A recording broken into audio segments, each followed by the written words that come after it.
Hi, everybody. Welcome to our webinar today titled Understanding Board Dynamics. My name's Sean McDonald. I'm part of the team here at BoardPro, and I'll be your moderator for the next 40-odd minutes or so. So firstly, thanks everybody for attending. We appreciate the effort you've made to be here today. Now, during our session, if you have any questions, please use the Q&A buttons at the bottom of your screen. We'll be answering these during our session and try to get through as many of these as we possibly have time for. Now, for those of you who don't know BoardPro, we're a board software provider that serve around 17,000 users around the world. We enable organizations to run their board meetings more effectively, more efficiently with really clever software, with less time, and deliver far more impact and value for their organizations. And as much as we're a board software provider, part of our wider mission is to make the fundamentals of governance free and easy to implement for all organizations, especially those organizations with resource constraints. Now, today, I'm very pleased to have a really talented lineup as our host and panelists today, starting off with Linda Carroll, who's the CEO of Align Group. Linda has over 20 years governance experience combined with over 30 years experience working with boards, CEOs and senior managers aligning strategy, governance, culture, and performance. Linda's experience spans the wider state sector and not-for-profit sector boards, and she's also an accredited foresight practitioner through the Institute of Future in California, United States. Good afternoon, Linda. Hello, lovely to be here. Thank you, Sean. Excellent.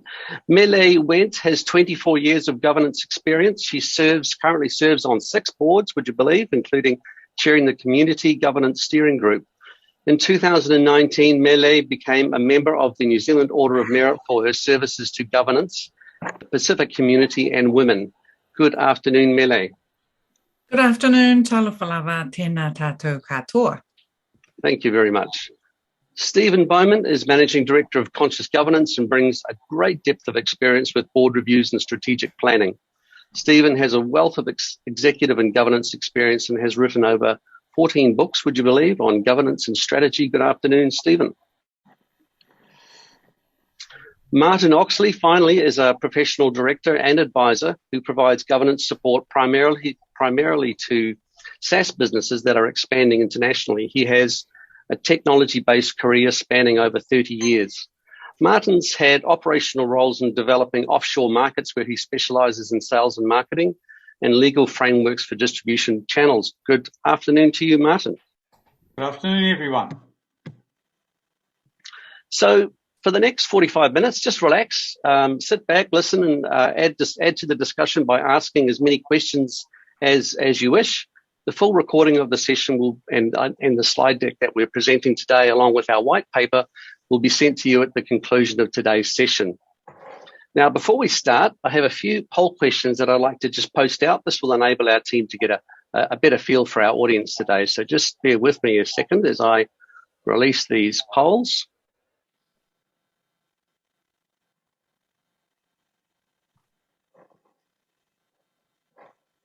Okay, here's the first one.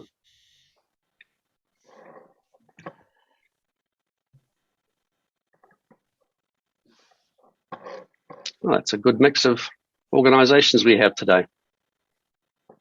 Okay, well, I'll just close that one off.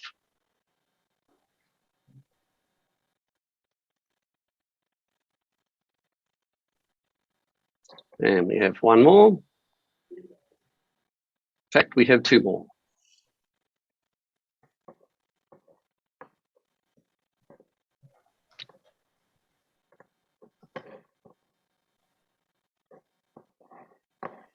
Wonderful. I'll just end that. We have a good proportion of not-for-profits today, which is excellent. And then finally, a little bit about yourself.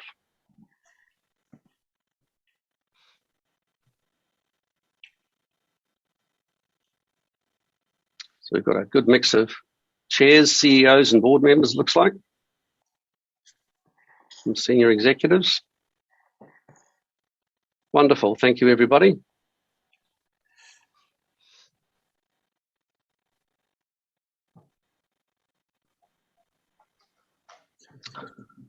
Okay, so Linda, I will hand over the floor to your good self. Welcome again. Thank you so much, Sean, and welcome everyone. So the purpose of this session is really to explore what are the key ingredients for effective board dynamics. And that's really important because how can we do our job if we don't actually work well together as a board team? And so what we're going to look at is if we move on to the next session, next slide, Sean, is we're going to look at the purpose of the board. And that's just to make sure that we're all on the same page in terms of why we exist. We're going to look at the key ingredients of trusting relationships, because we come together how often? Maybe 8 times a year, perhaps. We come together for maybe half a day or a day. And in those times, we have to really build good relationships so we can do the job we're here to do. And so we'll look at, well, what are some of the really key things that we have to think about when we're building our relationships? Then we're going to move on to common drivers of conflict. And the reason that's important is, as you, I am sure, are aware, there is a real drive to have greater diversity of thought around our board tables. And with greater diversity of thought, we have greater opportunities for conflict. And if we can have our antennae up beforehand to actually have a bit of a view around some of those common drivers of conflict, then we might be able to head any potential conflict off at the pass. And finally, we really do need to understand what is the role of the chair, and if we have an effective chair, how do we support them? And unfortunately, not all chairs are necessarily the same.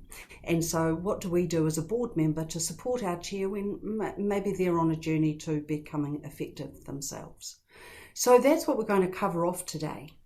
And so let's just start off by looking at the purpose of the board. And so the most important thing I think here is to recognise where this comes from, because this is from the Institute of Directors' 4 pillars. And I think, Martin, you mentioned the other day, they really are the gold standard in terms of giving us really good information about what is our role if we are on the board. So the first step is to ensure that we have a very clear purpose. So determining purpose is the first pillar. And that is actually where we work closely with management to identify the strategy, the vision, the purpose of the organisation. Then we need to ensure we have effective governance culture. And I expand this to be not just governance culture, which is what we're here to talk about today in terms of boardroom dynamics, but I also say we've got to ensure the organisation has an effective culture as well. And it's all very well us sitting in the boardroom talking about strategy and culture, but our role is really to ensure that what we have determined as being really important for the success of the entity that we are governing, we need to hold the management of that entity to account to make sure that that strategy is being implemented, the what, and how it is being implemented, the culture is also being fulfilled. And finally, compliance. And that's really important to ensure that we have effective compliance. And so that's really all about what is the purpose of the board. And so when I mentioned earlier that we understand what it is that the board needs to do, one of the first things that we actually need to take into account is, have we got the right people on the board? And I'm sure our panel members have lots of ideas about how we know whether or not we have the right people on the board and what does it actually mean to have the right people. So Malay, I know you've got some really, really interesting thoughts on this yourself. Well, I think in terms of the right composition on a board, it's about skills, the qualities that people are bringing to the table, their experiences, and having a diversity of all of those.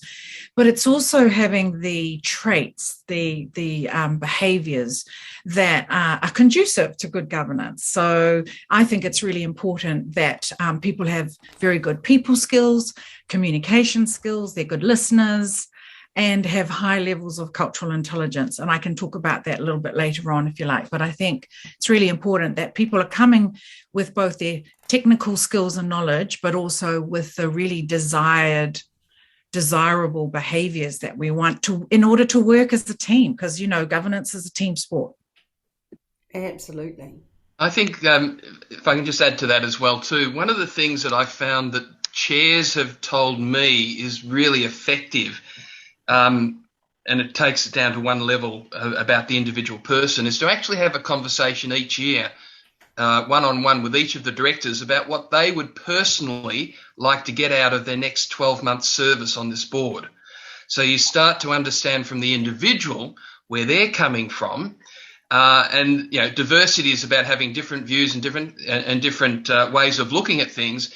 But again, the role of the chair in this is to understand what each of the individual directors' aspirations are for their next 12-month service.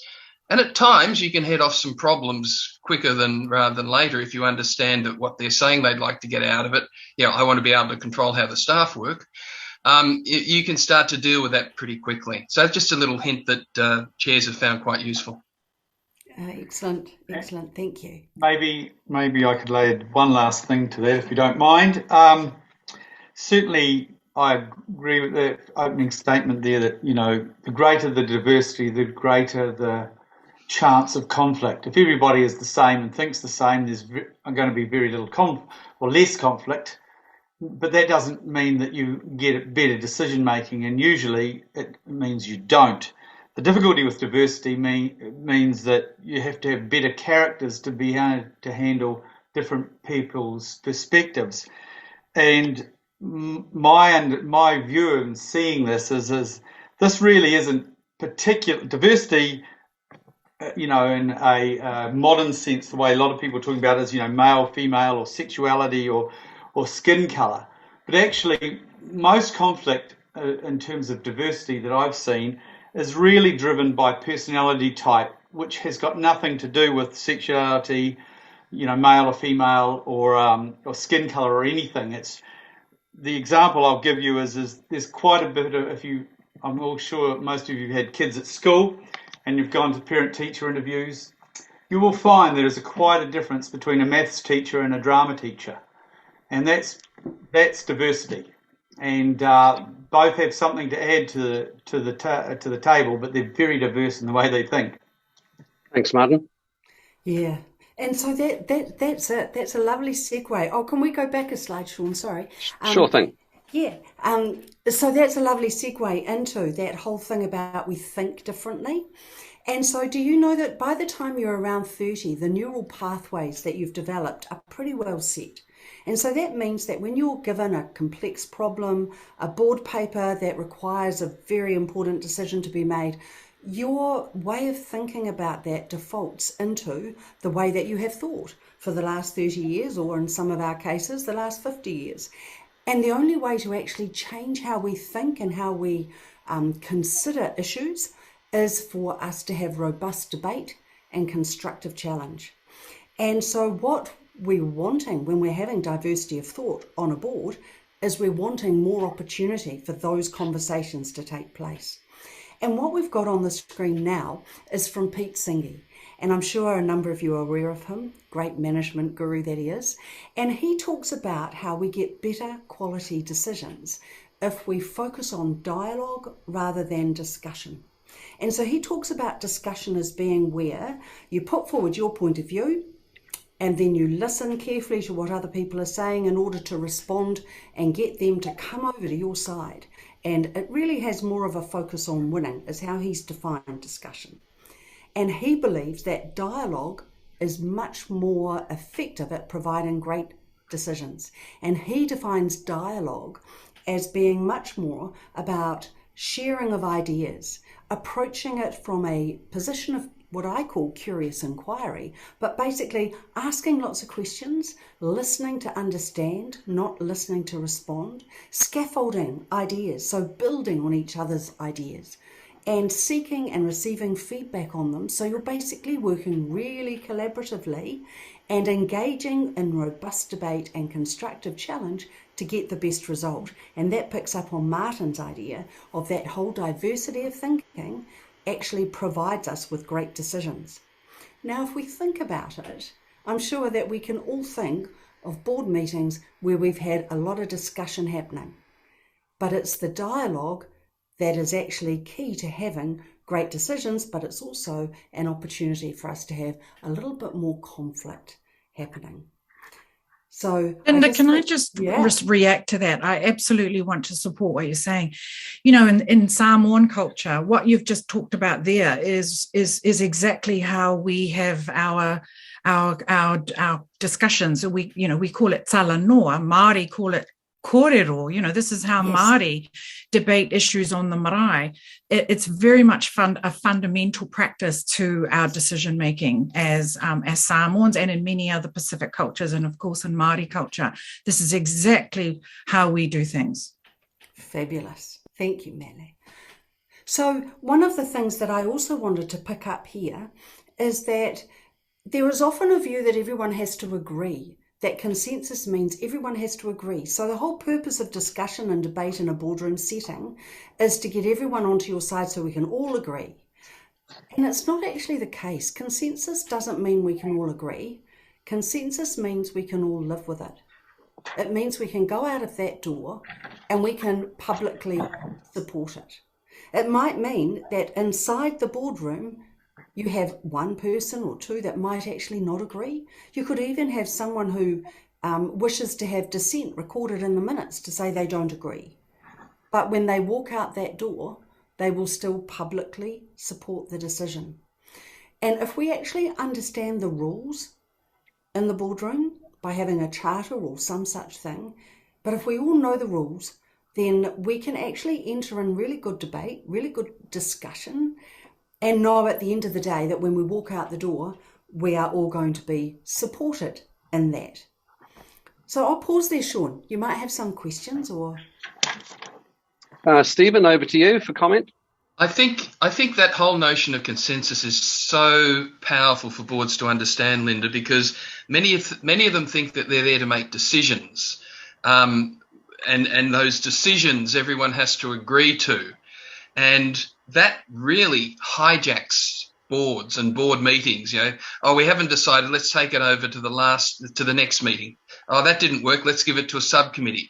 I know, let's have a task force set up to do it. So the nimbleness and the ability, and what directors don't often realize is that, look, we can have this discussion, we can have this dialogue. The true dialogue is based around questions that people ask, and that true dialogue can then lead to us making a choice, but we reserve the right to change it if it needs to change. So I think the more that boards and directors understand that, and I've never heard it put that way, I think it's very clever, the notion of dialogue, the role of questions, the fact that we can choose and choose again and choose again and choose again, and we don't have to get it right, we just need to be able to choose quickly. I think that really goes to creating that board culture that you're starting to talk about, Linda. We have a question from Alexandra here. How do you create these constructive conflicts in a culture where conflict is avoided? That's a good question, isn't it?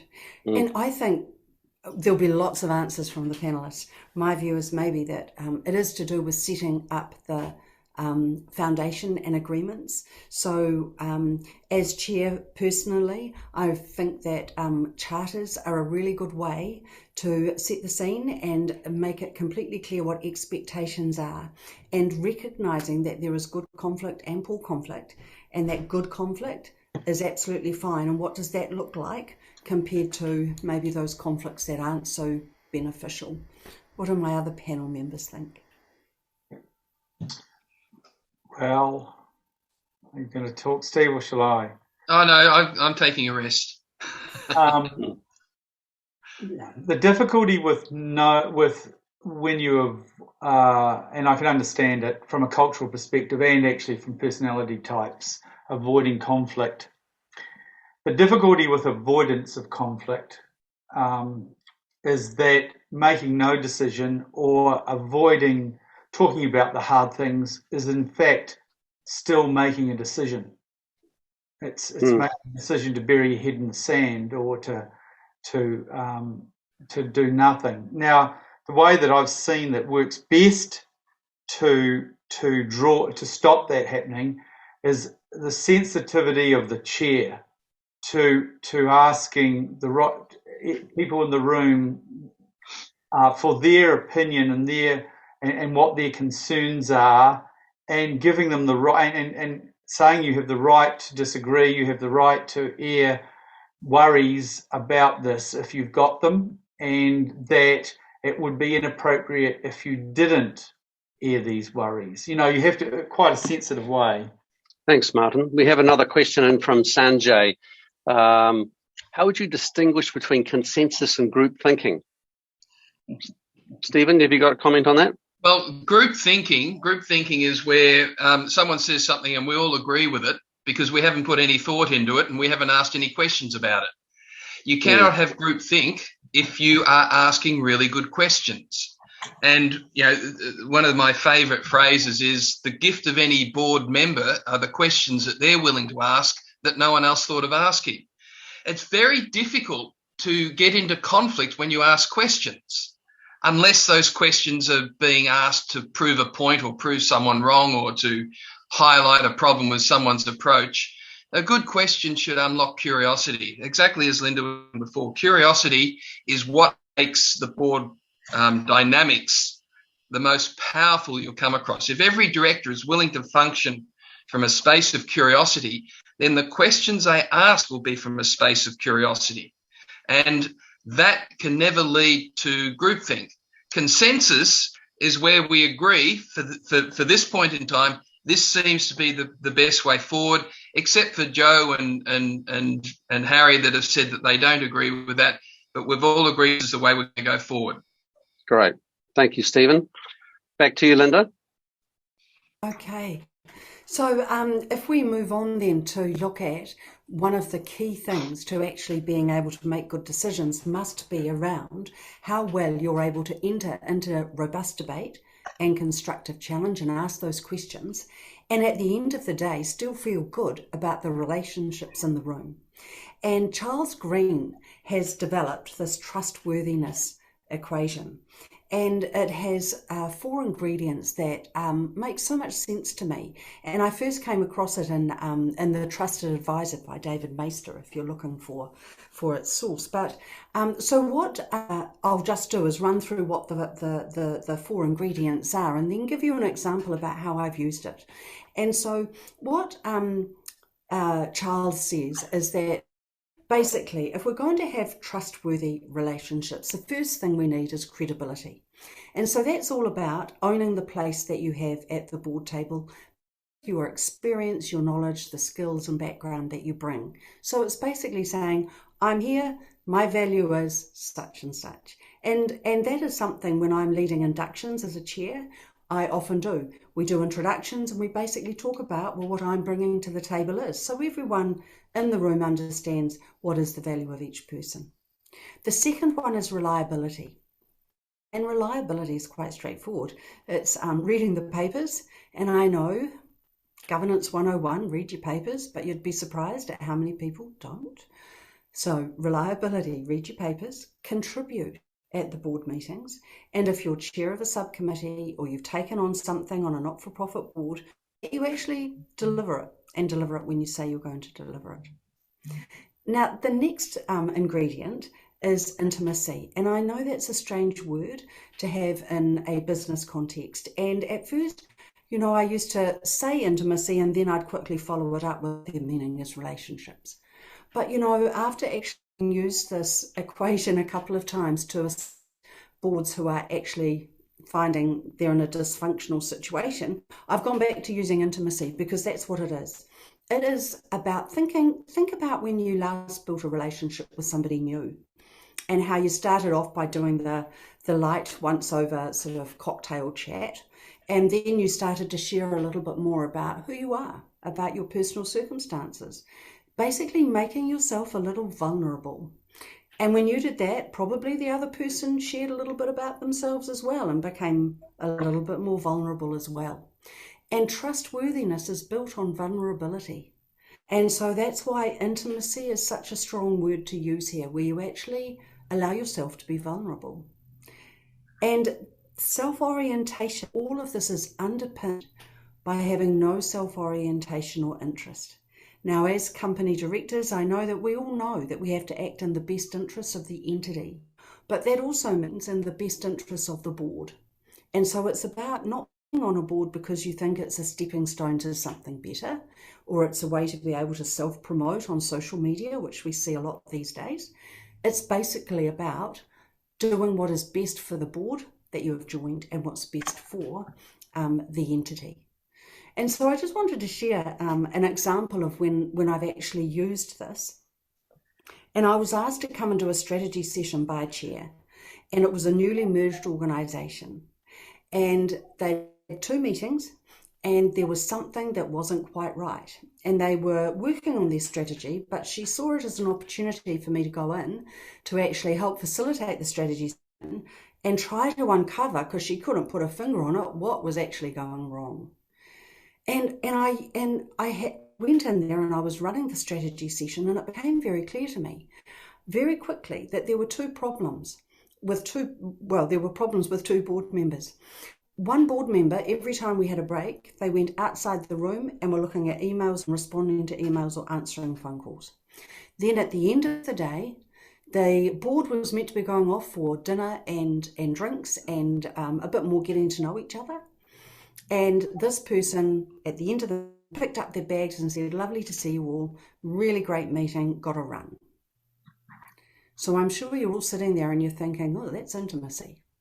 Absolutely.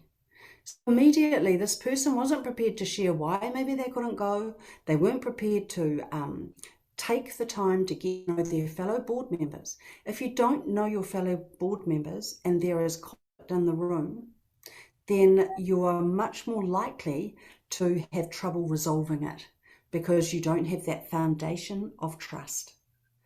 I'm sure all of our panel members have examples not dissimilar to that, where you've been in board meetings where people actually have not been able to commit on all of those necessary ingredients for the trust equation.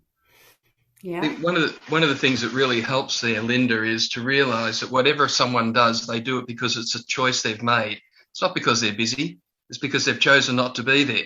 And I think that gives everyone clarity that, there is no justification, there is no reason. It's just a choice that you make. So if you tend to run away from meetings, you're choosing to run away from meetings. It's not because you have to run away from meetings. So, and that then allows the chair to have very robust discussions with that particular director and to point out that this is a choice they're making, and they may want to look at different choices that they make.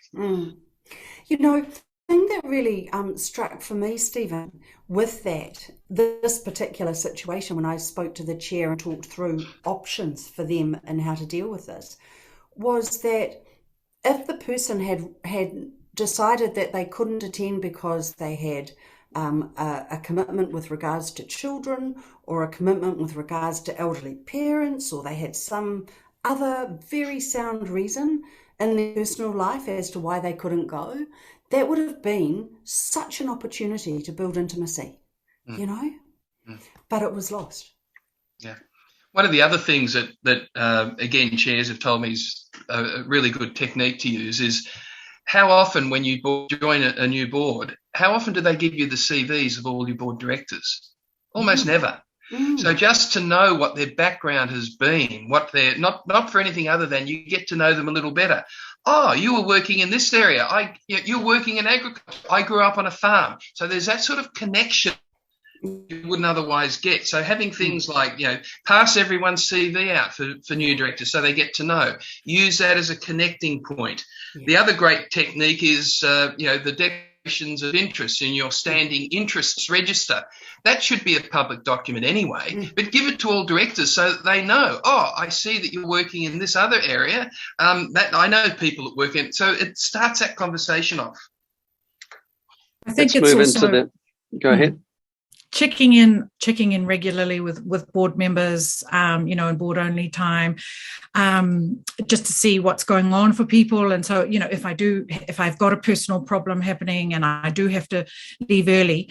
But also, I agree with you in terms of setting those expectations around board culture collectively and having that in your governance manual. So when people aren't adhering to those behaviours, you can have those discussions with them to pull them up that, hey, there is an expectation that everybody goes to those board dinners. It's part of our, establishing our board culture, and then being able to, pull people up on that.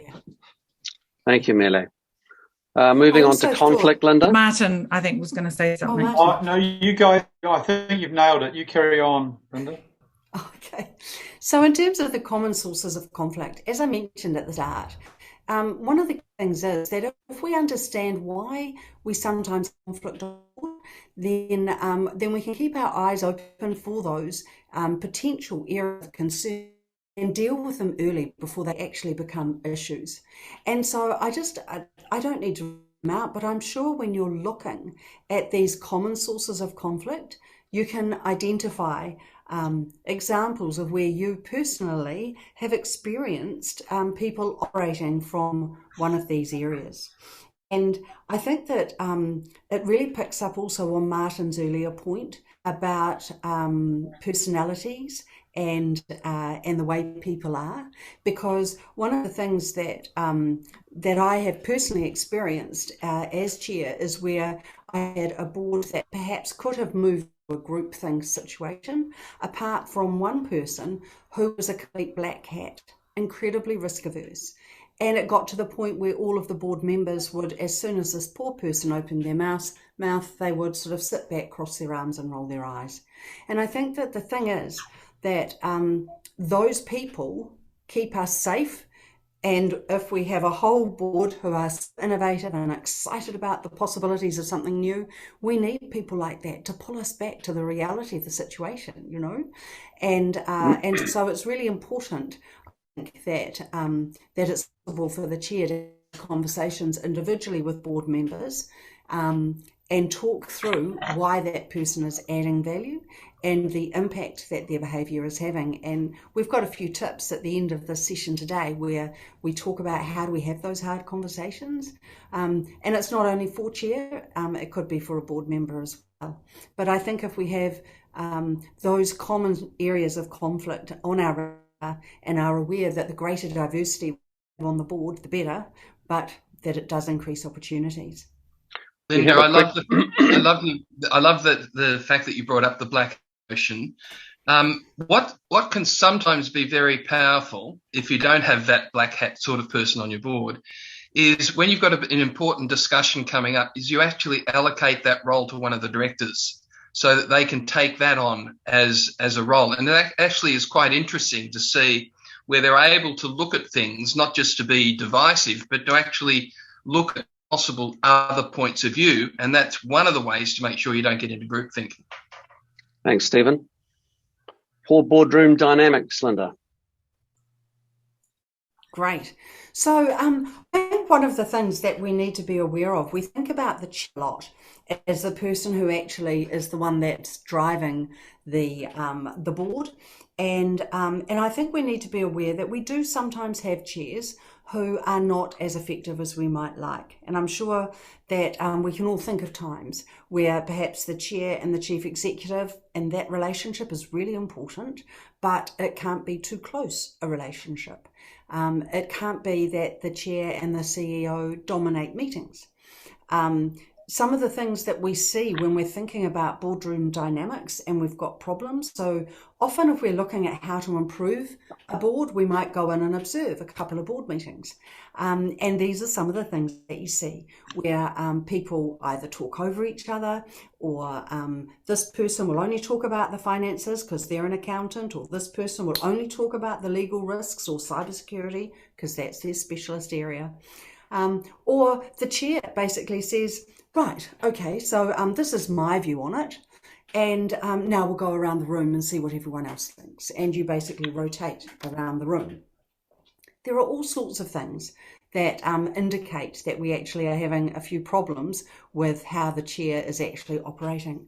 So we just wanted to spend a moment talking about, well, what is the role of the chair, and where we don't have a chair that is maybe as effective as we would like, how can we help? So the role of the chair encompasses not just what happens in the boardroom, obviously. Prior to the meeting, if you have a really good agenda with really good timeframes attached, if the chair really ensures that you have great papers with clear recommendations, then they are already setting you up for success in your board meeting.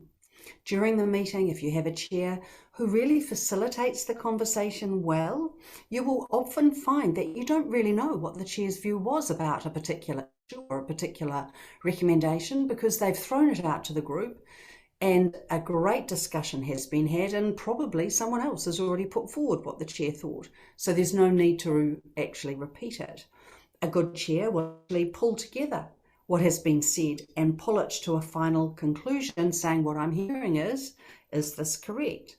So there are all those sorts of things, facilitating, asking questions, ensuring that somebody is not taking up all the airtime, and then after the meeting, actually making sure that you do a recap. Did we add value today? Did we live our values today? Things like that.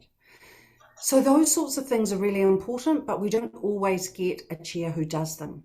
And so if you are a chair, this is a great tool. If you're not a chair, but you actually need to support your chair, again, a great tool. I've been using it for about 30 years.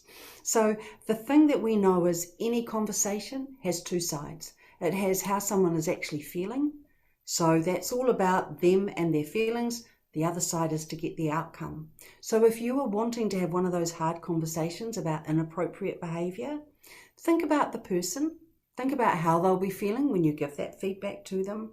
Think about how you can maintain their self-esteem, how you can actually deal with maybe their anger, or if they're upset, how you can support them to change that behavior.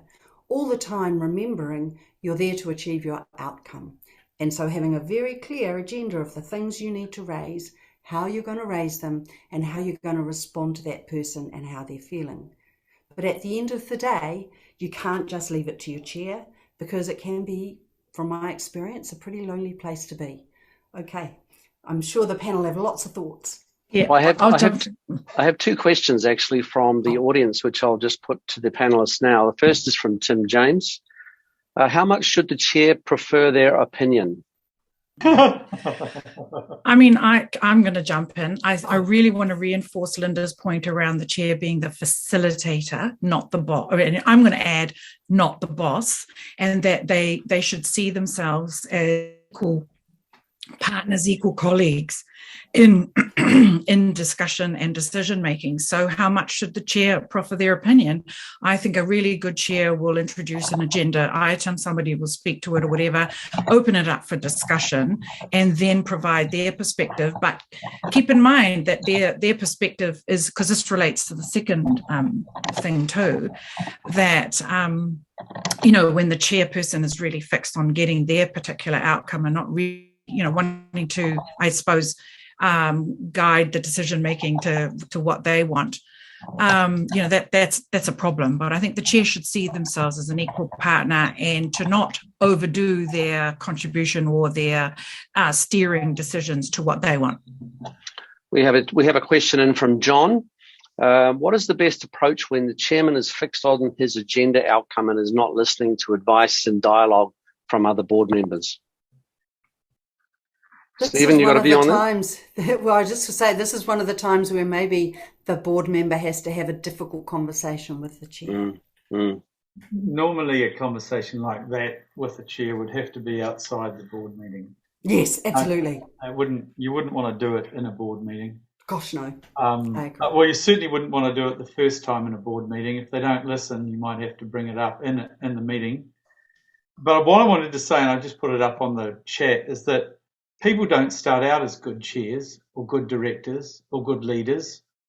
That stuff grows over time, and it takes decades, and some people never get it, and some people, none of us were born good leaders or good anything. So, and some of these things you can't learn in a classroom. It's by interaction only, and by making mistakes or seeing other people make mistakes and trying to avoid them yourself. And that's why, I think when you become a new chair, undertaking some formal governance training specifically for chairs, I think is really important. So you can get learn about what good theories are for good chairing, etc., good practices, and yeah. We actually, Melly, you're absolutely spot on there. We do lots of governance reviews, and always there's a recommendation in there that the chairs of the board and all committees actually do a one-day training course on chairing, because they're potentially the next chair coming up. So why wait, sort of thing. So and the other important part is it's not just about the content. You get to mix it with other people with similar issues, so you get this real conversation going between chairs. Another question in from Katie. I've seen quite a few situations where the board works collegially together, but the dynamic with management is more adversarial in the meeting. What is the panel's tips to bring executives into the dialogue without grilling them? Don't grill them. Yeah. Linda, do you have a comment on that? I think that the relationship between the board and management is really critical.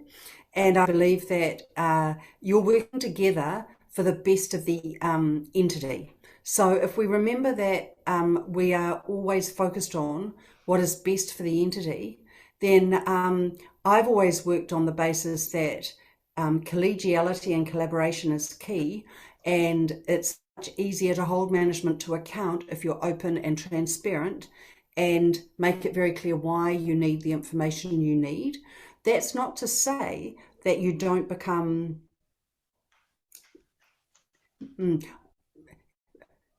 I'm trying to work out what the word is. My immediate thing is blunt, but it doesn't mean that you're not very clear, where you're not receiving what you need to receive and what your expectations are.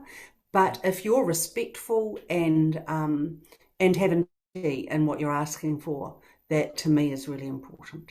I think there's two specific things there. One of them is, often when directors are asking for more information, they shouldn't have waited till the board meeting to ask for more information.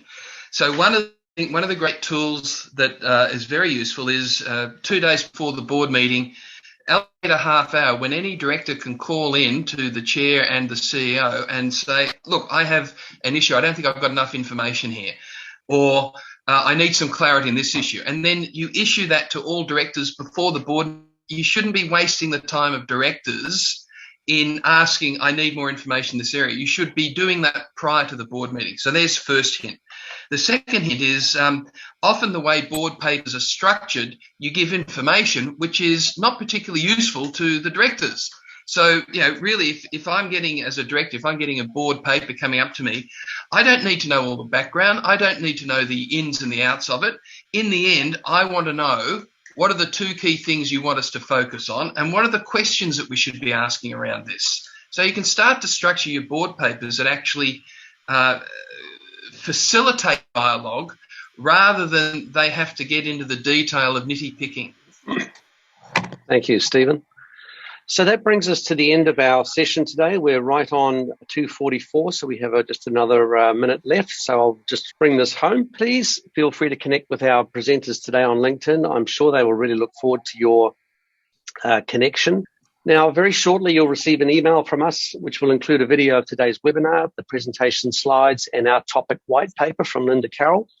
We will also post this collateral to our webinar page over the next couple of days.